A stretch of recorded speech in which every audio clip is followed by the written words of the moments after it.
Assalamualaikum, we are from group RAS1254E. So today we're going to present on carbon dioxide as natural refrigerant for subject CMT252. So before we start, let us introduce ourselves. Hi, my name is Nofara Alia binti Shaliza, but you can call me Farah. Hi, my name is Farah Zulaika binti Muhammad Fairuz. Hi, my name is Nur Alia Nabila and you can call me Alia. My name is Salatu Anisa binti Samsu Anwar. My name is Nulaili binti Shamsu Khairi. Hi, my name is Khadijah Muhammad Khairudin. In this video, we will discuss about natural refrigerant. Natural refrigerant is a cooling agent naturally found in the environment used in refrigeration and air conditioning system. These refrigerants are eco-friendly alternative to synthetic ones like chlorofluorocarbon, hydrochlorofluorocarbon, and hydrofluorocarbon, which harm the ozone layer and contribute to the global warming.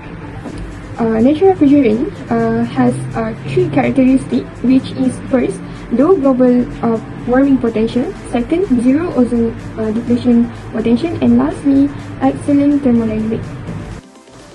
Next, carbon dioxide. Carbon dioxide is a colorless and non-flammable gas at normal temperature and pressure.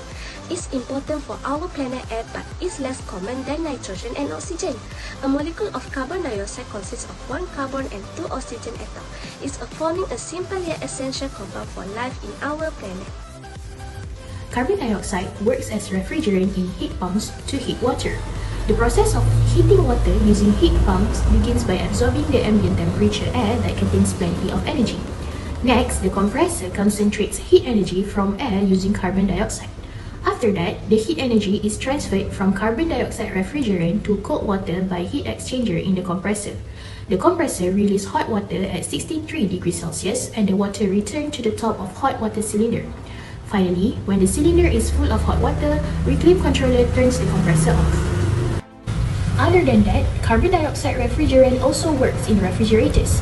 Refrigerators are main components in every household as it stores food in an efficient temperature and prevent the food from being rotten. How do refrigerators keep their temperature low? It begins from the evaporator of the fridge, where low pressure and low temperature of carbon dioxide absorbs the heat inside the refrigerator. Carbon dioxide evaporates from liquid to gas form. Next, carbon dioxide refrigerant moves to compressor where it needs to be compressed to higher pressure and higher temperature to get back to its liquid state. This is a crucial step as it raises the carbon dioxide to a level where it can effectively remove heat from the refrigerator. After that, the high pressure and hot temperature carbon dioxide from compressor needs to be cooled down by releasing heat to the surroundings. Condenser is mounted at the back of the refrigerator so its content can be cooled by the ambient air. Finally, the carbon dioxide gas flows to expression valve to reduce the sudden pressure, causing the carbon dioxide to expand rapidly, resulting in a drop of temperature where it cools down and expands into a lower pressure zone. Moving to performance benefits of carbon dioxide as refrigerant. First and foremost, carbon dioxide has excellent thermodynamic properties. Due to its high density and critical point at supercritical state, carbon dioxide gives excellent heat transfer capacity and high energy efficiency that translates to lower energy consumptions. Carbon dioxide also consists of higher boiling point, which allows less powerful heat pumps to be used. Besides, the excellent heat transfer is due to its higher heat carrying capacity compared to other traditional refrigerants. This makes the faster cooling and better heat transfer. On top of that, carbon dioxide is very abundant in the environment. Not only it naturally exists in the atmosphere, it is also a waste product of many technological processes. Carbon dioxide has low ozone depletion of 0 and global warming potential of 1. The leakage of this gas also have hardly any effect on the environment.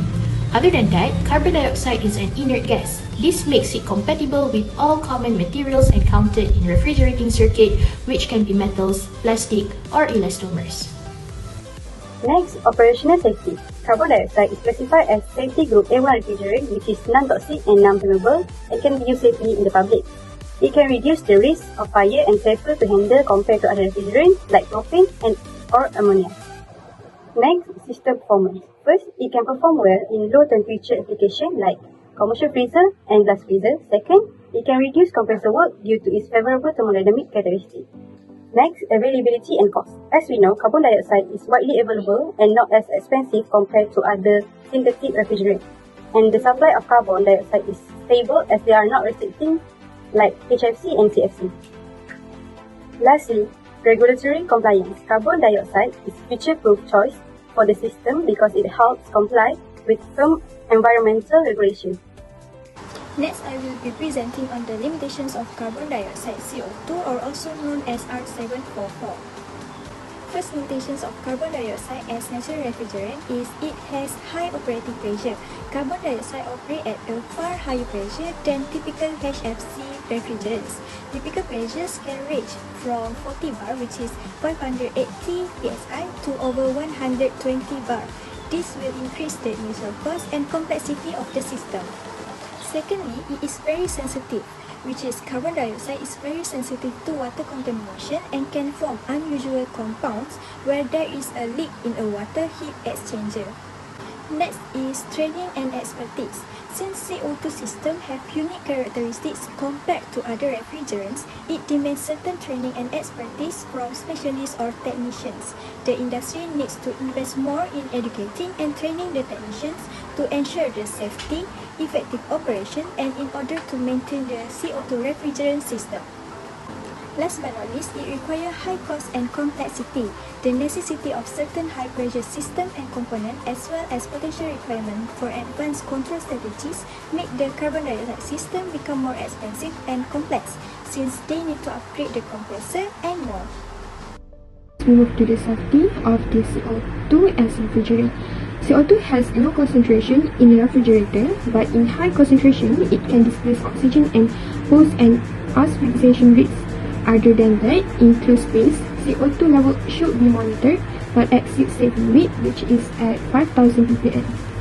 Next, CO2 refrigerant is operate in high pressure refrigerator. The systems require robust system component that can withstand the pressure. Robust system is the system that is designed to be strong, reliable, and capable of performing under various challenging conditions without failure, including reinforced piping, compressor, and safety valve. Additionally, CO2 is non-flammable, making it a safer option compared to many hydrocarbon-based refrigerants. It's also reduces the risk of the explosion. And lastly, refrigerant system must have a leak detection. It is because to identify and mitigate any CO2 leaks and preventing excessive build-up in confined space. Next, let's move to cost for using carbon dioxide as refrigerant. Move to maintenance and life cycle cost. As we know, carbon dioxide is a non-toxic and non-flammable substance, which can be reduced from the maintenance cost. Next is installation cost. When we are install CO2 in refrigerant, it is higher initial investment than traditional system. This is because CO2 refrigerant using a specialized component and safety measure, such as high pressure pump, heat exchanger, and also compressor. After that, when we are using CO2 as a refrigerant, it also can be a potential saving cost. This is because CO2 refrigerant system provide a significant energy saving and it can be used in a long term. Let's move to our conclusion. Carbon dioxide as a natural refrigerant offers a compelling combination of an environmental benefits, efficiency, and regulatory compliance. While initial costs and technical challenges exist, ongoing advancement and increasing adoption are making the system more accessible and viable for a wider range of applications. The shift toward carbon dioxide is supported by the increasing needs of sustainable refrigeration solutions. These are our references for this assignment. That's all from us. Thank you.